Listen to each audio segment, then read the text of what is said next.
welcome to Bits of Board. We're talking board games, miniatures, cards, and dice. My name's Michael, and today we're checking out a game by the name of Middara Unintentional Malum Act 1. This sucker is essentially a Coheed and Cambria album title. So this is an absolutely epic looking game, and I'm going to try and break it down to show you the gist, the core elements that bring this sucker to the table. But I want to say right now that this review is being conducted prior to playing the entirety of the game, prior to seeing everything that it has to offer, all the secrets. This is not a review of the story, and nor does it take into account the potential insanity contained within the box. And I mean that in the best possible way. That this is not a game to be rushed, and I really don't want to spoil the experience of playing and discovering the game for myself. I mean, it's got its secrets. The majority of the game text is hidden from prying eyes thanks to the use of that little decoder. There are 3 decks that you're just not allowed to open until you're told to. And while it's got those sort of legacy elements, this is certainly not a legacy game. There's no modification of game pieces, anything like that, but it is certainly a game that warrants exploration. You ready? Let's get into it. Middara is a grid-based adventure game akin to something like Descent, Sword and Sorcery, or Darklight Memento Mori. Players will gather their characters and can embark on short, single-session, story-driven quests as part of the crawl mode, or begin the most epic of tales through adventure mode. Now, adventure mode, this is not meant to be played in a single session, rather multiple sessions over an undefined period of time. This sucker could take months. Whatever players choose though, they're going to encounter some fierce AI-driven enemies, each of which hell-bent on wiping the party out. Each type of enemy has traits specific to them, attacks specific to them, but each will activate individually from each other depending on what they can see and what they can do at that period of time, making every encounter a living and breathing battlefield. Now, I know monster hunting could be a story in itself, but more often than not, Middara presents something a little deeper for players to get their hooks into. I'm talking story. This game is built off a world fully realized, and as your adventure unfolds, you're going to meet its inhabitants and build an understanding of the world's lore. Both modes will offer players choices in progressing the game. In adventure, the significance kind of varies. Players could gain a hint for the trials yet to come, meet and befriend a brand new playable character, or even flag game-altering events that change the course of the entire adventure. You keen to see more? Well, let's approach this as any of our other reviews and highlight the gameplay on the table. Because no matter which mode you choose, once those map tiles are set up, the gameplay is all the same. You have an objective and a means to achieve it. It's all about how that map plays out and what surprises it brings. We'll begin with the board, the map on which our characters will move, fight, and, well, die if they're defeated.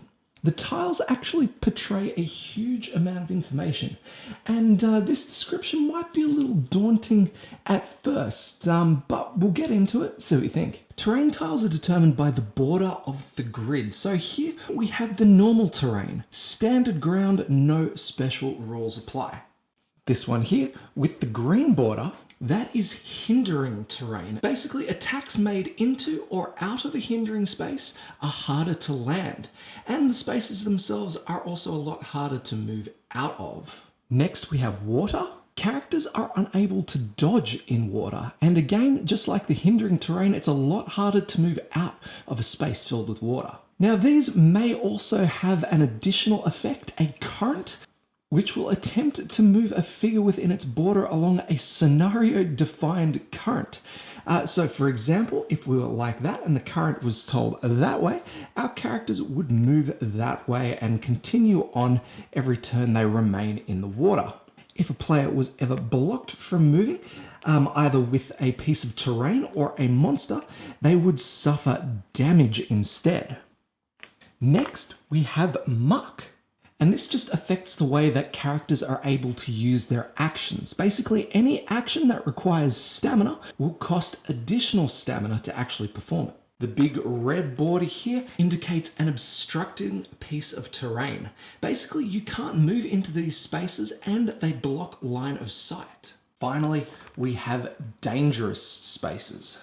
Pretty much any figure ending their movement or turn in a dangerous space is defeated, so you kind of want to avoid that. Now there are also scenario-specific terrains, but their special rules are always outlined as a part of the scenario being played. Alright, so we got that? Easy, right? Let's throw something else in there. Let's throw in elevation, because this certainly does play a part.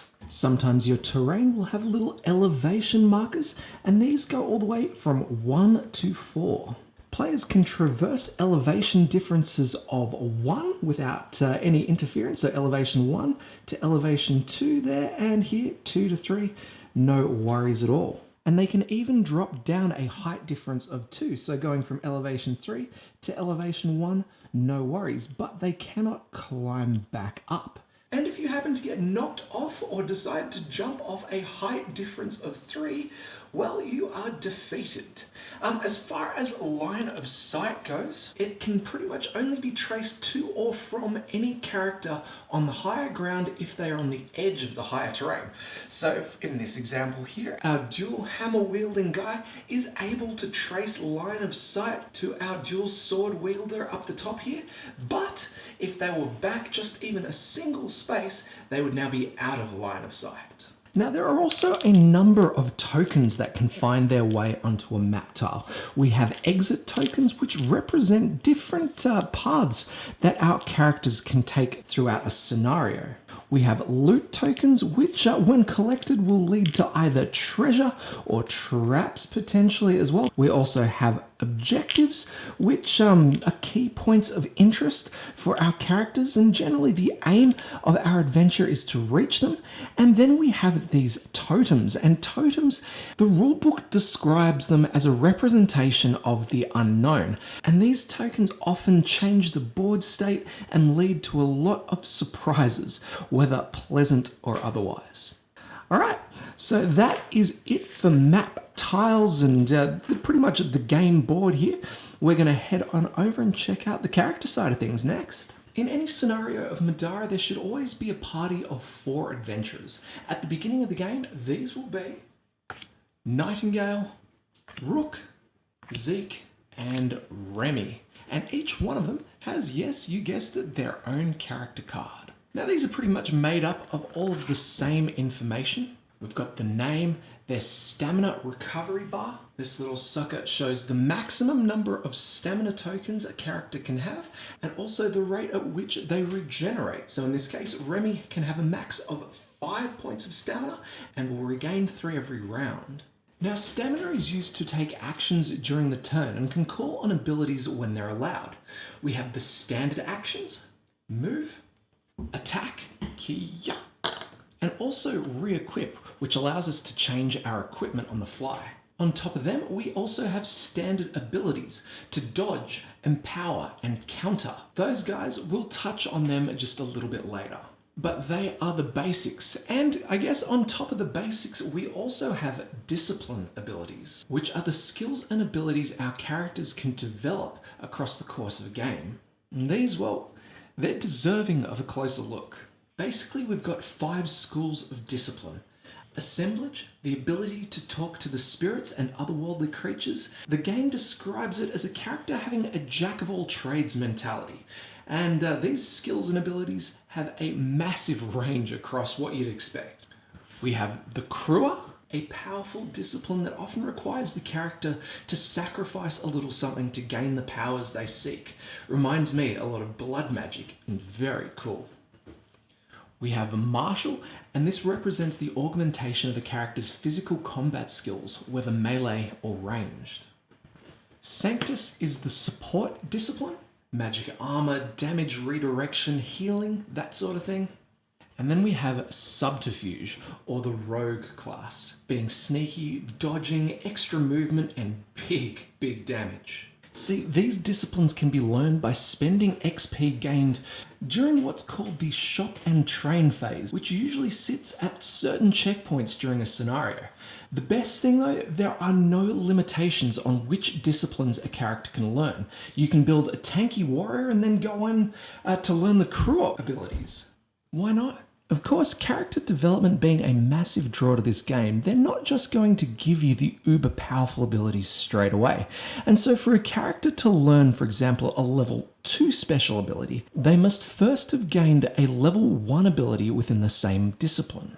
So while you could branch out across multiple disciplines or gain multiple level 1 abilities in a single discipline, it may be better off to save those XP for the next tier of ability. Anyways, where was I? Stamina.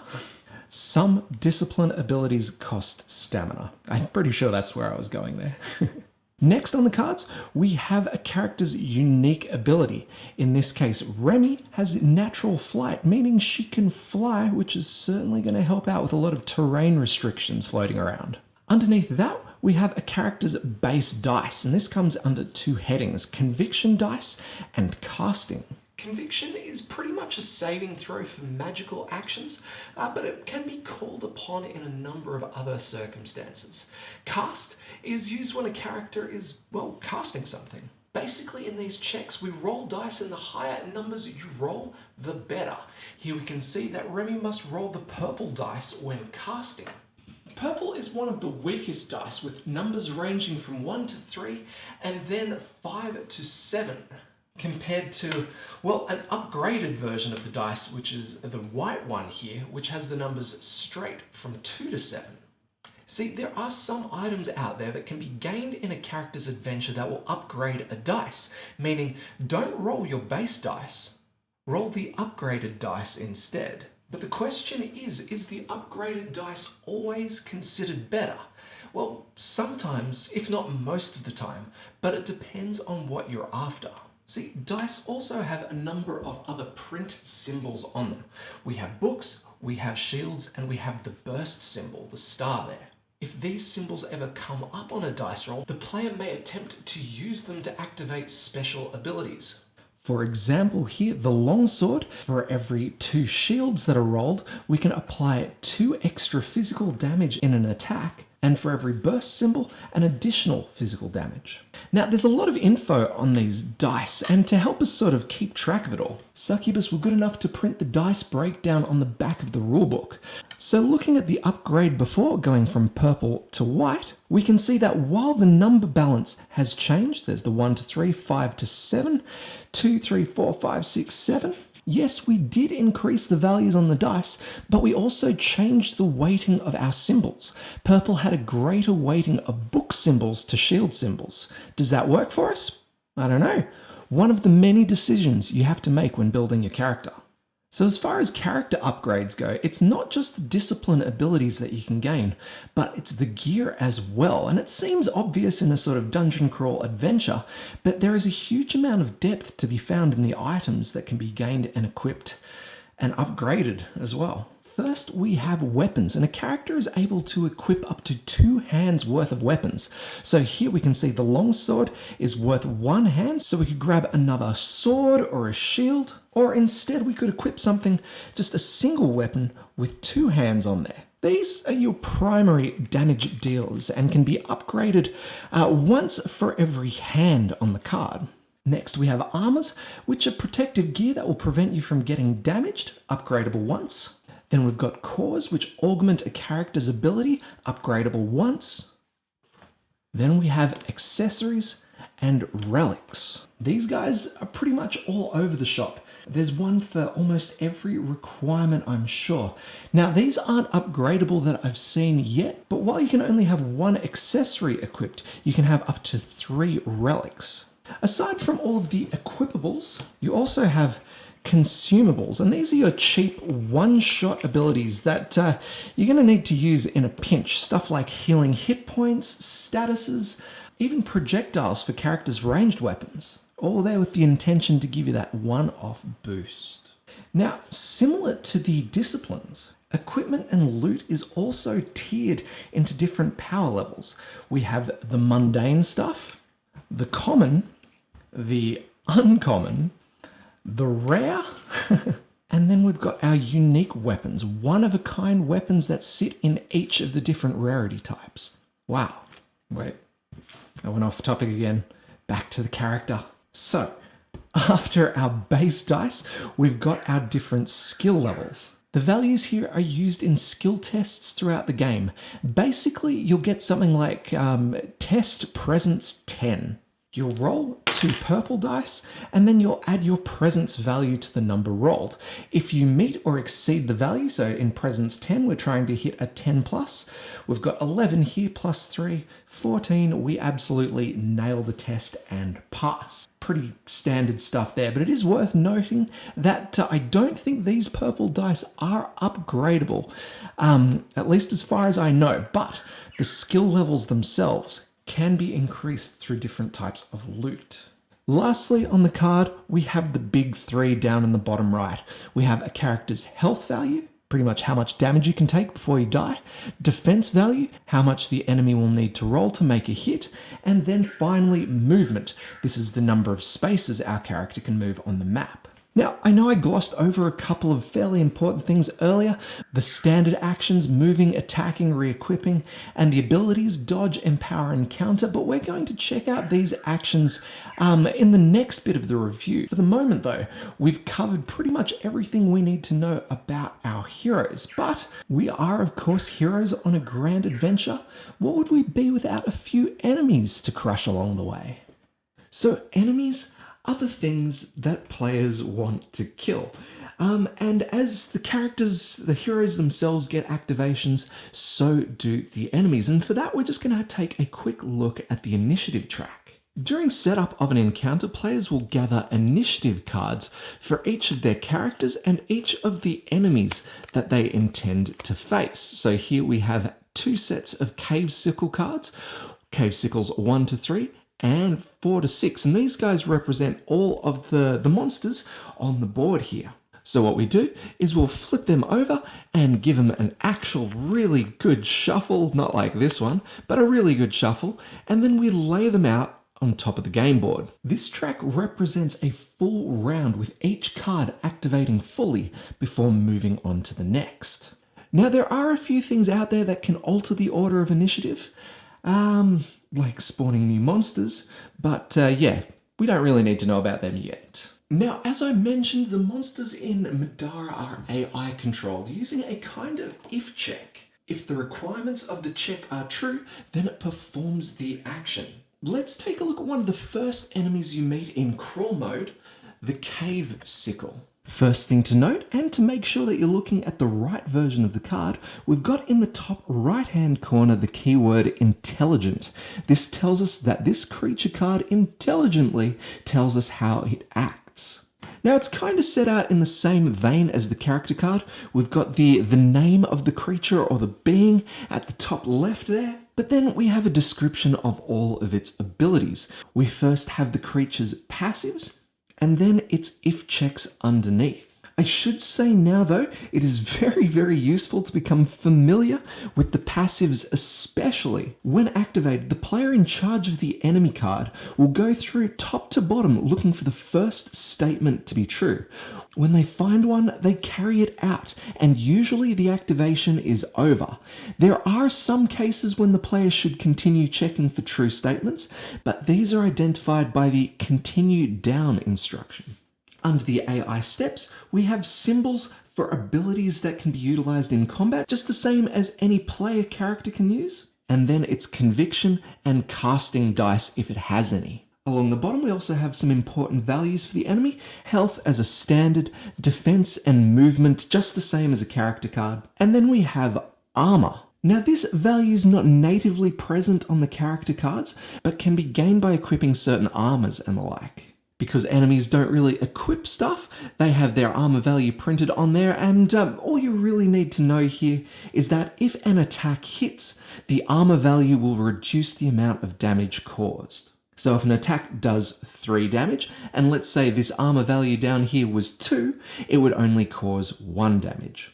Easy. Finally, we have the enemy's combat dice, what they roll when they attack. Now, before we check out a few examples of combat, there's just one thing to mention, and that is the activation colors at the top of the card here.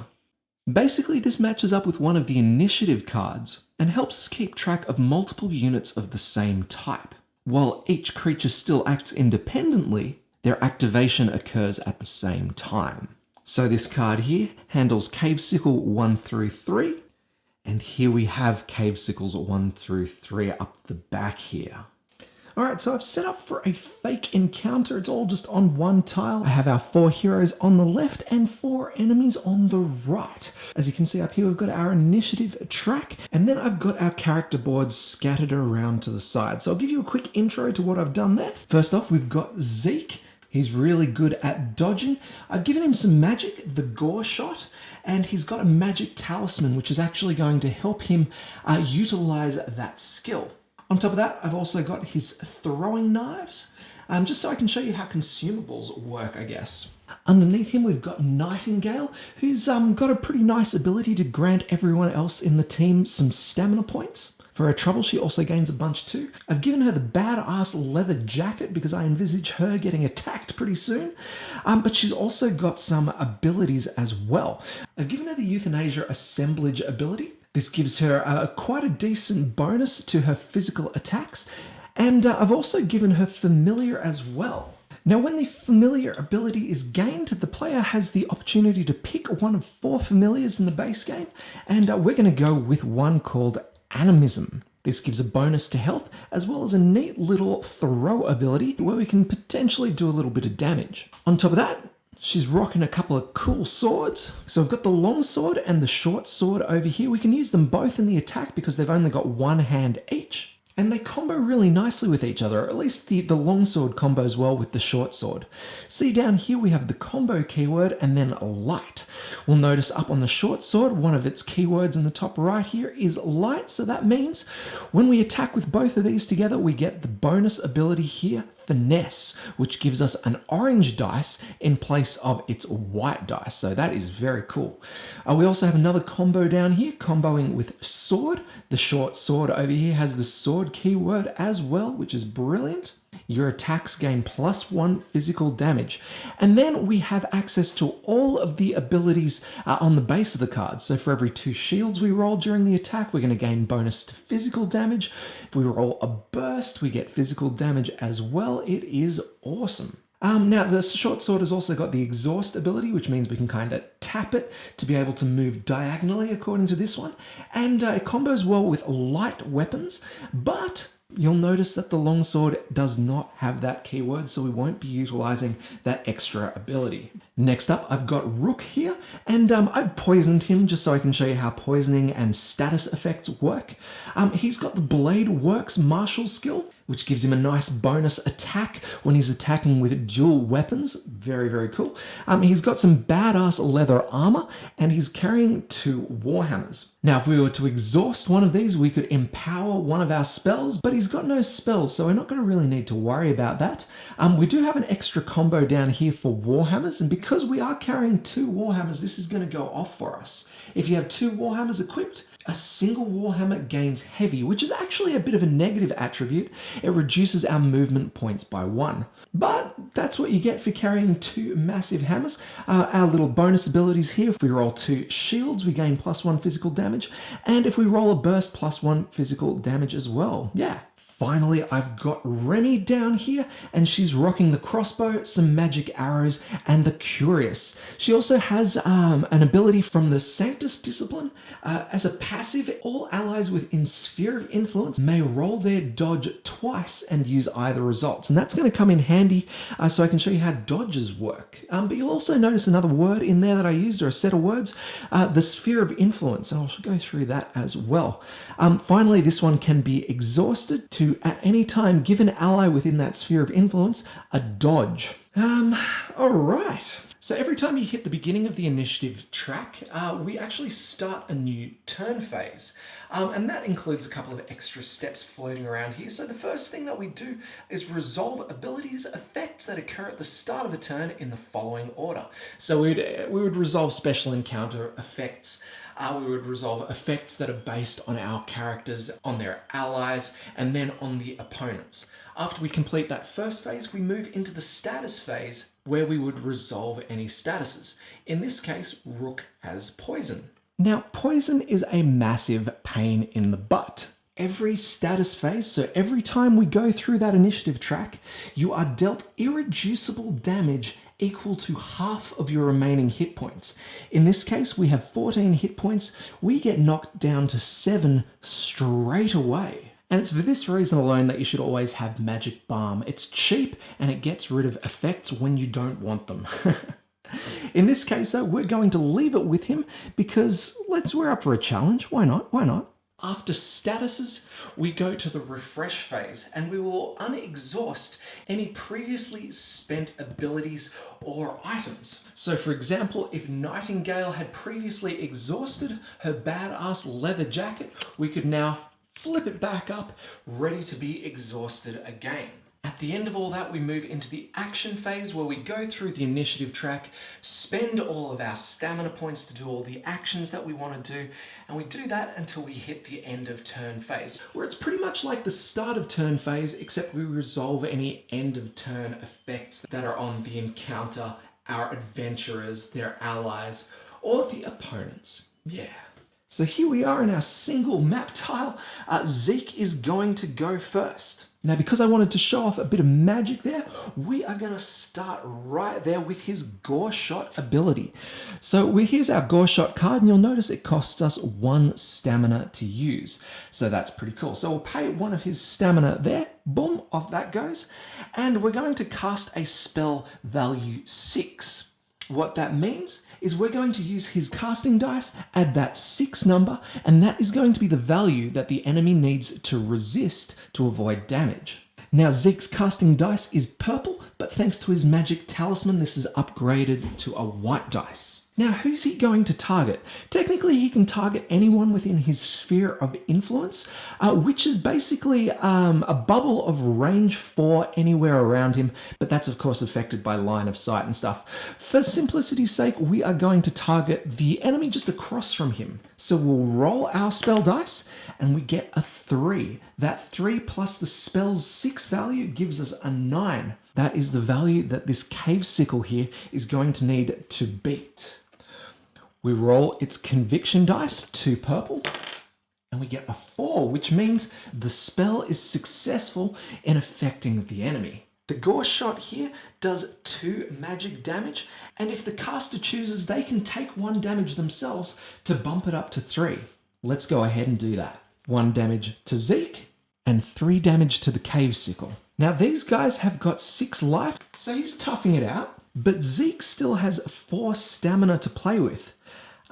Let's go again here, and this time I'm going to show off the Empower ability. So exactly the same stuff. We're going to cast Gore Shot again. This will cost us another point of stamina, but this time we are going to Empower, which costs us a 2nd point. Empowering allows us to roll the black dice here, and then for every shield that we roll, we can increase the number that the enemy has to resist. So let's roll here, and we've done pretty well. 4 plus the spell's value, 6, gives us 10, and then we have 3 shields up to 13. Good luck beating that. The enemy rolls 2 purple dice, gets an 8, absolutely nowhere near resisting that. He cops another 2 damage. Zeke will take 1 irreversible damage to bump it up to 3, and then this cave sickle is dead. Now, whenever an enemy is defeated, the player that made the killing blow gets to draw a combatant loot card, one of these guys here. These come in 4 different types. We have a gold value. This gold value is shared amongst the party.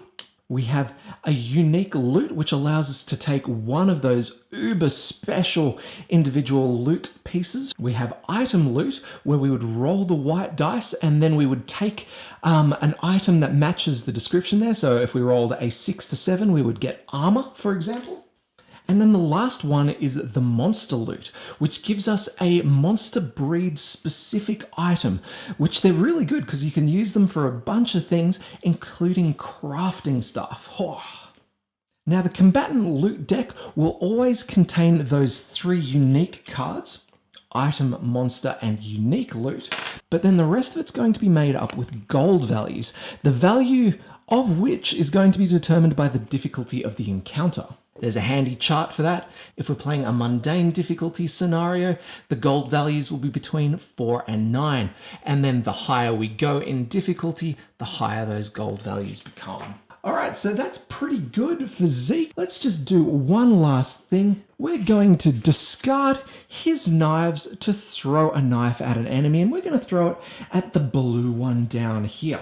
For this, we're just going to roll a purple dice, as it says on the card, and we get a 5. Now this works a little bit differently to a normal ranged attack. With throwing stuff, we just take a look at the number rolled and deal that amount of damage to the enemy targeted. Of course, we've got to deal with, line of sight and range of which being 4. Let's check it out. 1, 2, 3, 4. Perfect. And to help us remember the damage done, we're going to place a 5 damage counter on top of that blue cave sickle there. All right, let's leave it there for Zeke. Thanks for demoing all that stuff. We will move next to Renny. Now Renny's down here. She's got the crossbow. And let's finish off that blue enemy over here. Taking a look at the crossbow, we can see that we're going to be rolling a purple and a white dice, and we can attack up to range of 4. So just across the way, 1, 2, 3, 4, perfectly in range there. Now for funsies, let's combine it with this magic arrow here. We can flip this card here before rolling for an attack, and all damage dealt from this attack turns into magic damage instead, which means armor won't affect it. Not that this guy has any armor, and not that we need more than 1 damage to kill him, but that's okay. Let's do it for funsies. Purple and white. Oh, wow, we only roll a 4.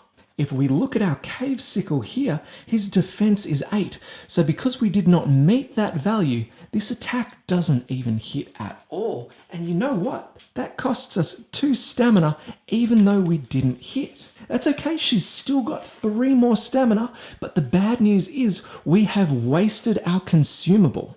Let's attack again, hoping for a better number. 5 and 5 gives us 10, which is 2 more than the defense value of our enemy.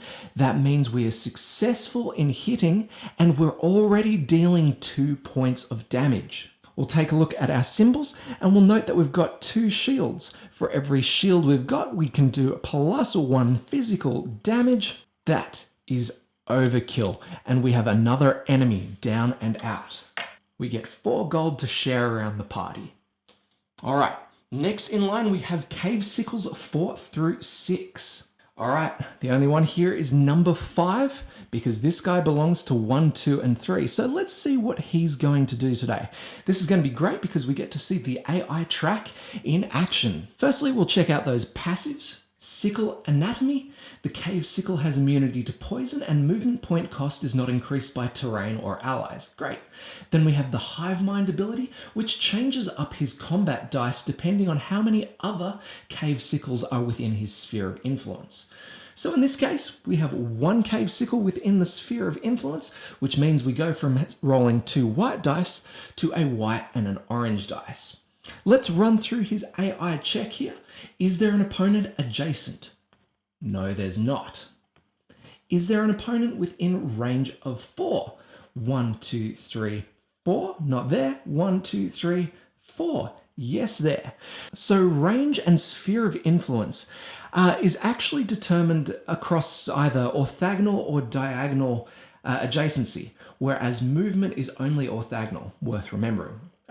So yeah, we're definitely in range. So let's see how he goes. Now we've only got 1 enemy within range here, and that is going to be Rook. So he's going to cop this, whatever that is. We roll a 6 and a 2, and wouldn't you know it, Rook has 9 defense, which means that attack has not hit. Very lucky for him indeed. Let's continue looking at our check here. The next part we've got to do is move to be adjacent to the opponent with the most damage within movement range. And that is actually going to be Rook, thanks to his poison damage. So we've got 6 points of movement to play around with. Is that right? Yes, it is.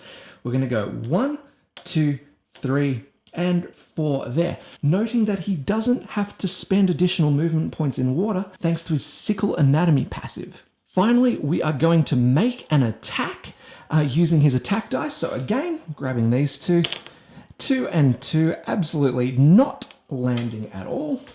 But then we have the option to use a follow-up ability, the FU down here, and that is to inflict poison at a force of 9.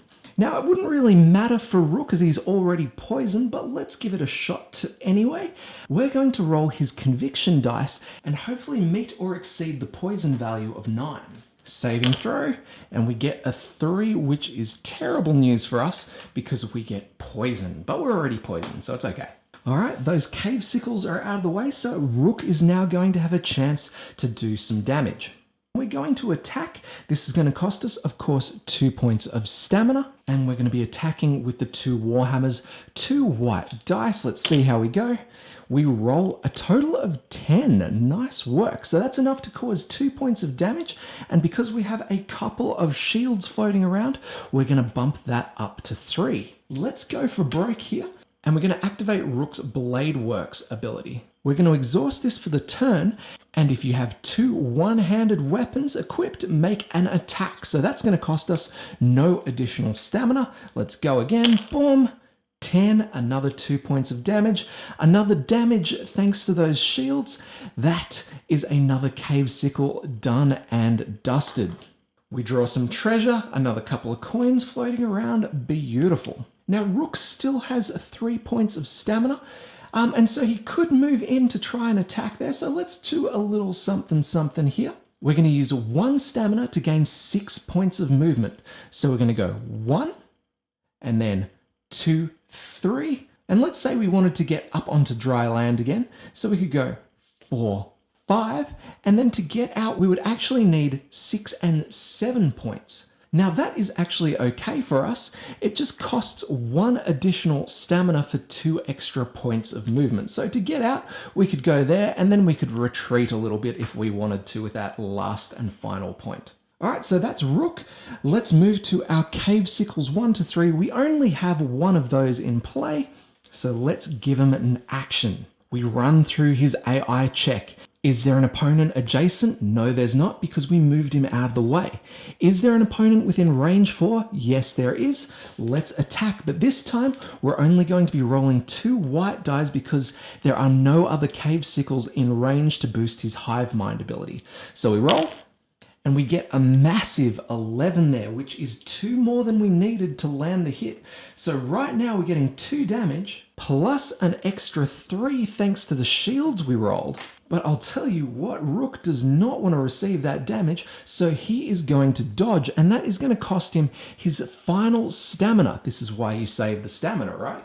We're going to take the black dice, which has no numbers on it, and we are going to roll it. And for every shield we roll, we're actually going to reduce the damage received by 1. So we're currently at 5. Let's roll the black dice, and we can reduce it to 4. Nah, I don't like that. Let's exhaust our badass leather jacket. Let's see if we can't get this thing down to nothing. Roll again, and we get the same thing. So, yeah, we go from 5 to 4 damage, and then thanks to the passive on the jacket, we can reduce it down to 2 points. So Rook's not doing too well. He has 5 health left, and this cave sickle might be in the right position to finish him off. We continue with its activation, and we're going to move to be adjacent to the character with the most damage at the moment, which is still Rook. He's going to attack him. We roll 6. That's not enough to crack his defense of 9, so thankfully we're okay. But he does get that follow-up for poison again. Let's just resist for kicks. Again, we fail miserably. All right, last activation is going to be Nightingale. Firstly, we're going to move, and this is going to be 1 point, 2 points, 3 points, 4 points, 5 points, and 6 points there. So we are going to sneak up behind our enemy and attack. And this gives us what's called a backstab. If we're ever directly opposite one of our allies during an attack, we gain a flanking bonus, which gives us +1 to our initial roll and +3 damage if we hit. So we're going to be rolling 2 dice here, thanks to our long sword and short sword. And in fact, we're going to replace one of those dice with the orange one thanks to the longsword's finesse. So we'll roll here and we get a massive hit. 15 in total, 16 because we're backstabbing. We look at the Cave Sickle's defense again, 8. We have absolutely killed him in one shot there. There is absolutely nothing he can do about this. We're 8 points up, 9, 10, 11 points up because we're backstabbing, and 3 more thanks to our shields and the burst symbol. That is what I call overkill. Bang! We gain, of course, more treasure, hooray, and that is about all I wanted to show off here. So we got some magic in there and we got to see it empowered. We had some sweet dodging from Rook. We had some amazing two-handed combo work from Nightingale with that long sword and short sword. And we had some ranged work from Renny, absolutely killing it there. This is truly a great team. It's a shame it's not always that easy. But more on that for another day. Now, mechanically speaking, that is about it. But I've got to say, I feel like I've not even scratched the surface here. There are so many little different effects that you can use, and honestly, the depth at which you can delve into the disciplines and building the perfect character, it's absolutely insane. There's still heaps of extra stuff, like the command combatants where you take control of the enemies and use them as your allies. Heck, players can even choose to jump across dangerous spaces if they have the guts to do so. But I think at that point we start delving in the levels of complexity that go into building a really memorable gaming world. So we'll leave it there for our rules overview, our basic review of the game. So that said, I'm going to come chat to you guys now about my thoughts on this game, and then, well, who knows what's up ahead, hey? Alright, so I'll say straight up that I'm very happy with what I've seen in Middara. It scratches a lot of those board gaming itches. It's got the RPG light mechanics, meaning I have character progression and a story arc amidst a real fantasy world. And that story is going to change, of course, based on the decisions that I make. It's immersive and it really creates that sense of adventure even in its earliest moments. Once into a scenario encounter, I have a tactical action game where, yes, dice chucking does play its part, but from what I've experienced so far, this does not create impossible moments. They're an uncertainty, yes, but I don't see the game relying on their luck for you to get through. Positioning, character loadout, these are the things that are going to make or break your day here.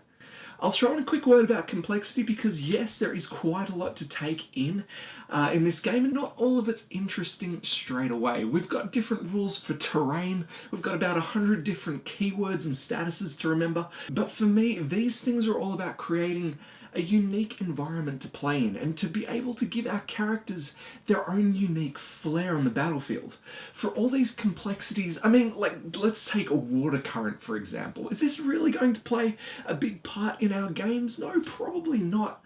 But is it cool? Yeah, it's cool. So when I see something in this game that feels overly bloated or complex, I think to myself, but is it cool? And yeah, most of the time it is. I mean, let's say you, beloved viewer, wanted to make a board game and you had all these great ideas and you wanted to go out and create something beyond the norm, beyond, you know, the tightly balanced economic euros out there, and make something bizarre, something unique and memorable, something that tells a story. Who is anyone in the world to say that you shouldn't have a freaking water current system in your game? To be able to jump gorges and risk permadeath. This game is cool because of all of these things. From the artwork, vividly coloured and stylized like no other adventure board game around right now. It ditches that gritty realism that's almost a dime a dozen right now for something lighter, but can still be vicious when it needs to be. Comparisons lie with a number of dungeon crawl games out there. Descent, of course, shares some similarities with combat in Middara, But are we still playing Descent? I'm actually not sure. I haven't touched it for a while. For those of you that have played it, it shares the weapon dice similarities and the symbols that determine the extra effects and all that. But for me, the dice play in Descent just kind of falls flat. It creates those situations where we can't even trust our seasoned elf ranger to make the distance with their bow. I feel like Middara could have suffered a similar fate if you didn't have as many opportunities as you do to buff your roll. They really nailed it there. There is just so much mitigation available to you. Just the kind of thing that you need to get past the randomizing mechanics. Sword and Sorcery is another big one, and for me, I think Middara is distinct enough to stand on its own. When Sword and Sorcery first came out, it immediately became my favourite sort of episodic dungeon crawl. I guess there's less freedom in that than there is in Middara. In Sword and Sorcery, you have to develop your characters along a specific path, but that was never really a bad thing because they were really great characters. But right now, I'm feeling that sense of adventure I first felt when I started with Sword and Sorcery. I'm excited for Middara, for its world, to fight its enemies, and discover everything there is in the game to discover. Now, some of you might be very happy to know that while there are a few similarities with Board Game Geek's #1 game, Gloomhaven, none of them are really to do with the combat system. There is no brain burning here, no agonizing on which actions to play, which ones to discard. I would say that Middara is a lot more fun, and not saying that Gloomhaven is not a fun game. I'm just saying it's probably less light-hearted than Middara. That being said though, the development system, unlocking weapons and other equipables and consumables, all that feels very similar to the Gloomhaven side of things. Certainly not as subtle as Gloomhaven, but it's kind of there. Middara has the same sense of adventure, the branching paths, the achievements that alter the game, and that overarching feel of adventure and character progression. I guess that's where these two games connect the most. And of course, there is the big one, Kingdom Death. We've got character development through equipment and gain skills. We've got grid-based tactical combat. I know it's a different scale, yet in Kingdom Death you're just trying to kill the one big guy in the middle of the arena, but this feels a lot like what Kingdom Death would be if it were a dungeon crawler. Multiple enemies on the map, less powerful, but still commanded by their AI and familiar movesets that can be predicted and exploited. There's certainly, on a grand scale, very different games, but also Middara just reminds me a lot while I'm playing it. Probably a little less stressful. So are you going to like it? Think about what I've shown you. These mechanics make up the bulk of your play. So if you can handle that as its base value, yeah. I mean, the map's going to look different, the enemies are going to be a lot more vast in number, but that's the basics of your game. Middara starts simply along the lines of what you've seen here, but as characters grow, their abilities become more numerous, more detailed, and more powerful. And I guess so do the enemies. There are over 20 different types to face in the base game, all unique, and this doesn't even cover what could be hidden in those secret decks of cards. Honestly, if you're craving adventure and character development, look no further. There is just so much in this box that's going to cater to you. Hell, there is just so much content in the box. It's not quite an RPG state, like I said. It's an RPG light, but it still has the joy of progression, the joy of finding the items, and then kind of ransoming them off to the other players at the table.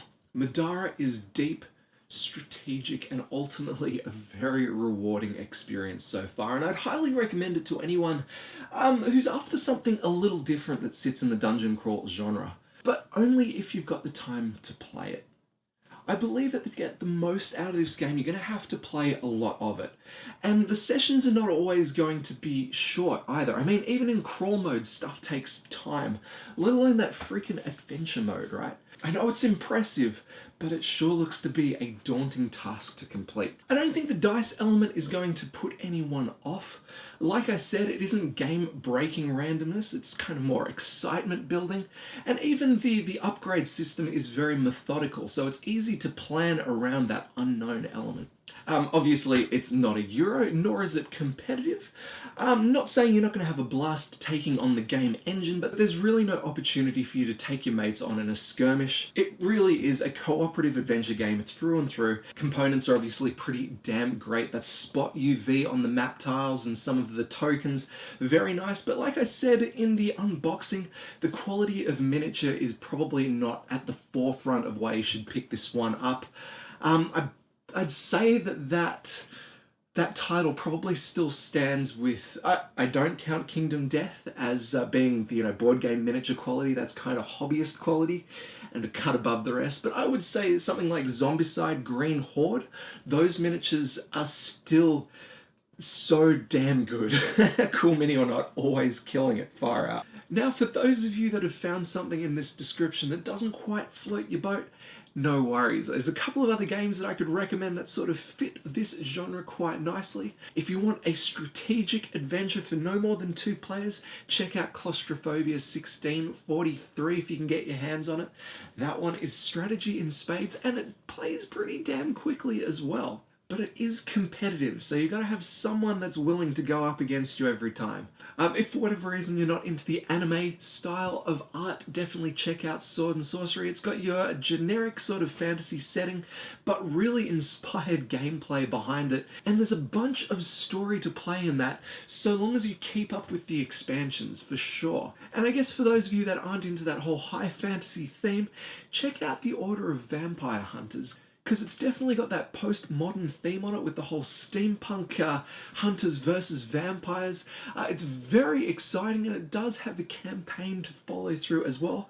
And on top of all of that, I reckon it plays quicker than any of the other games I've mentioned here. That thing is lightning fast and was an absolute breath of fresh air when it hit the table for me, man.